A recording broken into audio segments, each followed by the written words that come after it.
વાર 5 minute 10 minute એ ગાય માતાની ધૂન કરે, જેથી કરીને ગાયનું મહત્વ છે ને એ માતા સમાન છે. એ આપણા પરિવારમાં, આપણી સોસાયટીમાં, આપણા કુટુંબીજનોને ખ્યાલમાં આવે, ધ્યાનમાં આવે.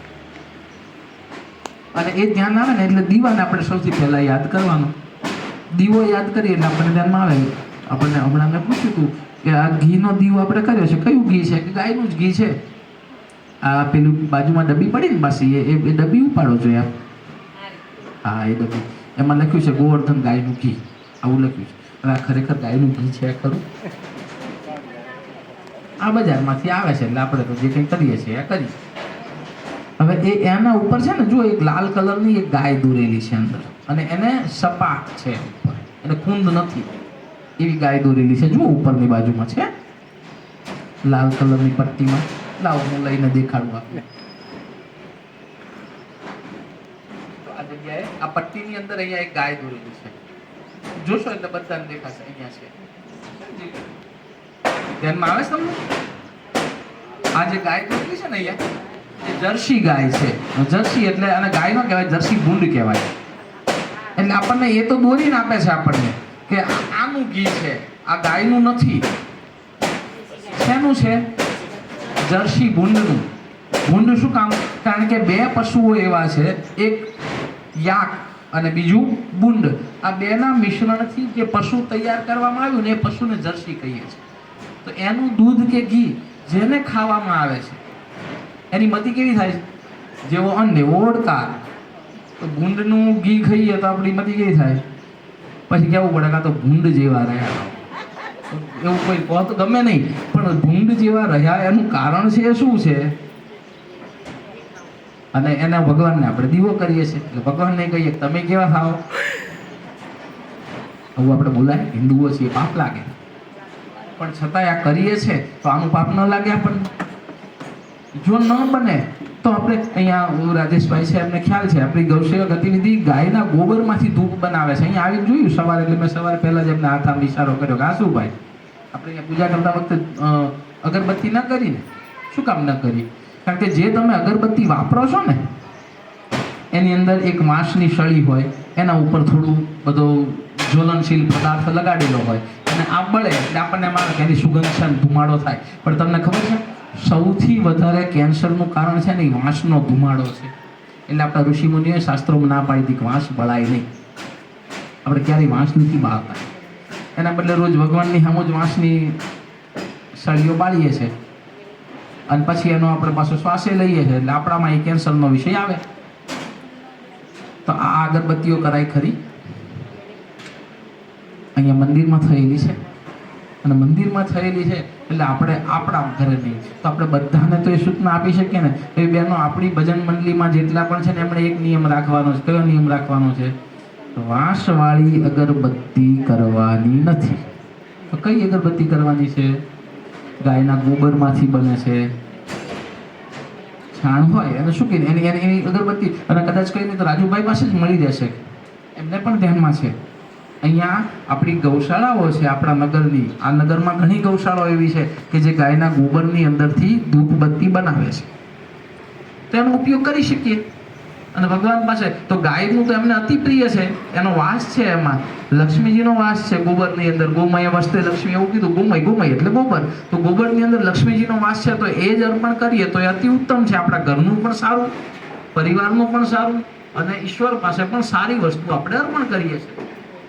તો આ કરવું જોઈએ ને કે પેલી વાંસવાળી અગરબત્તી બળાય. એટલે વાંસવાળી અગરબત્તી ન બળાય અને આ અગરબત્તી બળાય. ઘીનો દીવો આ ન કરાય.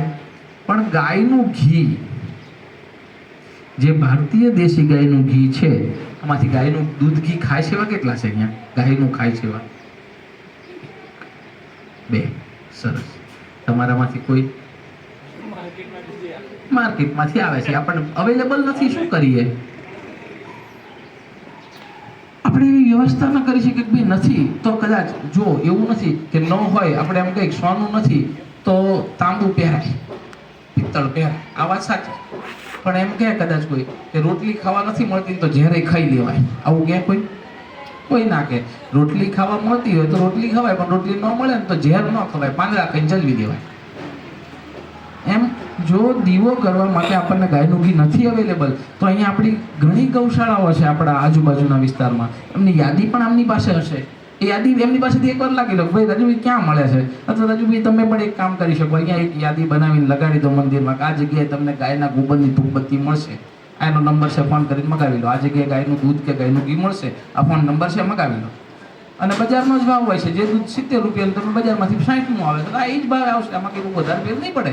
પણ સ્વાસ્થ્યનો ફેર ખૂબ પડશે. તો આપણે શું કરવું જોઈએ? પણ સારી વસ્તુ મળે એ લેવી જોઈએ. હવે આપણને યાદ આવે એ કેવી રીતે? રોજ આટું આજ કહીને જઈશ ને તો આપણે પેલું છે ને, અમારે એક બહુ મોટા કથાકાર છે, સંત છે, અને એવું કહે છે કે કથા પૂરી થાય ને એટલે માણસને ઊંધું થઈ જાય. કથાનું ઊંધું શું થાય? થાક લાગી જાય. કથા પૂરી થઈ એટલે થાક લાગ્યો, અને થાક લાગ્યો એટલે તરત ઊભા થઈને આમાં બે હાથ પાછળ ખંખેરતા એટલે આપણે કથા પૂરી થાય માણસ ખંખેરીને બધું જતું, કંઈ પાછળ રાખ્યું, જે લીધું એને અહીંયા ખંખેરી નાખ્યું. આ પાછળ કાયમ યાદ રહે એના માટે શું કરવું જોઈએ કે આપણે એક ધૂનને યાદ કરવી જોઈએ. અને રોજ ભજનમાં તમે જો આ ધૂન બોલશો તો તમને આ કથા યાદ રહેશે. કમસે કમ એટલું તો યાદ રાખશો, ગૌ માતાની કથા આપણને કહેવામાં આવી હતી ને ત્યારે આ ધૂનમાં, અને ધૂનમાં એવું કીધું હતું કે ધૂપ બત્તી ન બળાય, કઈ બત્તી કરવી જોઈએ, જે સ્ટીલ આપણી ગોબરમાંથી બને છે, વાંસવાળી નહીં, આવું આપણે કહીએ છીએ ને, આપણને યાદ રહેશે. તો આપણે થોડી વાર 5 મિનિટ ધૂન કરીશું, પછી આપણે કથાને વિશ્રામ આપીશું. હું ધૂન બોલાવું છું, સાથે સાથે તમે બોલજો, અને તમે બધા ભજન મંડળીના બહેનો છો તો યાદ પણ રાખજો, ભવિષ્યમાં આ ધૂન જ્યારે પણ ભજન કરવા બેસો ત્યારે બોલીશું આપણે. ઠીક છે ને? કરાવડાવું ધૂન. ઓમ શ્રી સુરભ્યે નમઃ. તાળી પાડતા પાડતા એક તાળીથી જ આપણે આ ધૂન ગવાશે. શ્રી સુરભ્યે નમો નમઃ. સુરભ્યે નમો નમઃ. મોક્ષ પ્રદાય નમો નમઃ. મોક્ષ પ્રદાય નમો નમઃ. કામ પ્રદાય નમો નમઃ. કામ પ્રદાય નમો નમઃ. શ્રી સુરભ્યે નમો નમઃ. શ્રી સુરભ્યે નમો નમઃ. સુરભી એટલે આપણી ગાય માતા. સુરભી છે ને, દેવતાઓને સુરભી શબ્દનો અર્થ આપણે યાદ રાખીશું. સુરભી એટલે શું? સુર એટલે દેવતાઓ, અને અભિ એટલે જ્યાં એમને અભયની પ્રાપ્તિ છે, જ્યાં એમને ડર લાગતો નથી. કોની પાસે? દેવતાઓ પણ નિર્ભય થઈ ગયા છે, ગાય માતા પાસે, એટલે એમનું નામ છે સુરભી છે. દેવતાઓ જ્યાં અભય થયા, દેવતાઓ અભય થઈ જાય તો મનુષ્ય તો અભય થાય જ, એટલે આપણે આ ધૂનમાં એનું નામ બોલીએ છીએ સુરભી. તો એ ધૂનને આપણે શરૂ કરીશું. શ્રી સુરભ્યે નમો નમઃ. શ્રી સુરભ્યે નમો નમઃ. કામ પ્રદાય નમો નમઃ. કામ પ્રદાય નમો નમઃ. મોક્ષ પ્રદાય નમો નમઃ. શ્રી સુરભ્યે નમો નમઃ. સુરભ્યે નમો નમઃ. શ્રી સુરભ્યે નમો નમઃ. શ્રી સુરભ્યે નમો નમઃ.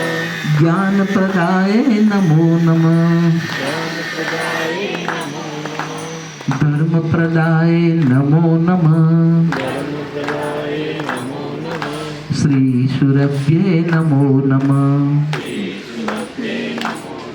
જ્ઞાન આપે છે ગાય માતા આપે છે, ધર્મ આપે છે ગાય માતા આપે છે, આપણને મોક્ષ આપે છે તો ગાય માતા મોક્ષના શરણ સુધી લઈ જાય છે. આ બધા એના નામ છે. કામપ્રદા એટલે કોણ? આપણા બધા મનના કામો ધારેલા હોય ને પૂરા કરે ને કામપ્રદા. મોક્ષપ્રદા કોણ? જે મોક્ષ આપે ને મોક્ષ આપનારી, તો મોક્ષપ્રદા છે. અને આ મોક્ષ ગાય માતાએ કેટલા લોકોને મોક્ષ આપ્યો છે. તો ભારતીજી મહારાજની જ આપણે એની વાત કરીએ, સૌરાષ્ટ્રના વિસ્તારની અંદર જાઓ તો વચરાજ સોલંકી છે, એમની વાત કરીએ, એ ગાયના માટે જેમ ભારતીજી મહારાજ આ વિસ્તારમાં થયા, એમ વચરાજ એ વિસ્તારમાં થયા. અને એમણે પણ લગ્નના સમયે પોતાના બંધનો તોડી અને ગાયના રક્ષણ માટે ગયા હતા. એમને પણ મોક્ષની પ્રાપ્તિ થઈ. વચરાજ, વીર વચરાજ સોલંકી એવું નામ છે સૌરાષ્ટ્રમાં. અહીંયા બાથુજી મહારાજ રાઠોડ વંશમાં થયા તો એમનું નામ છે. એવી રીતે તમે ઉત્તર ગુજરાતની અંદર જાઓ તો ચાચરિયાજી છે, એમની પણ આ જ વાર્તા છે. ગાયોનું રક્ષણ, વિધર્મીઓ આવી અને ગાયને હેરાન કરતા તે વખતે ગાય, તો આ બધાને મોક્ષ આપનારી થઈ ને એટલે એનું નામ મોક્ષપ્રદા છે. એટલે મોક્ષપ્રદાય નમો નમઃ. જ્ઞાનપ્રદાય નમો નમઃ. જ્ઞાનપ્રદા શું કામ છે? કારણ કે દરેકને જ્ઞાન આપે છે. જે માણસની બુદ્ધિ, તમારે આ પ્રયોગ એ તમારા ઘરમાં કરવાનો. બાળકને યાદ ન રહેતું હોય ને ઘરની અંદર, તો એ યાદ રહેવા માટે કરી અને ગાયના ઘીના 2 ટીપા રાત્રે સૂતી વખતે એના નાકમાં નાખી દો, એની યાદ શક્તિ બહુ વધશે.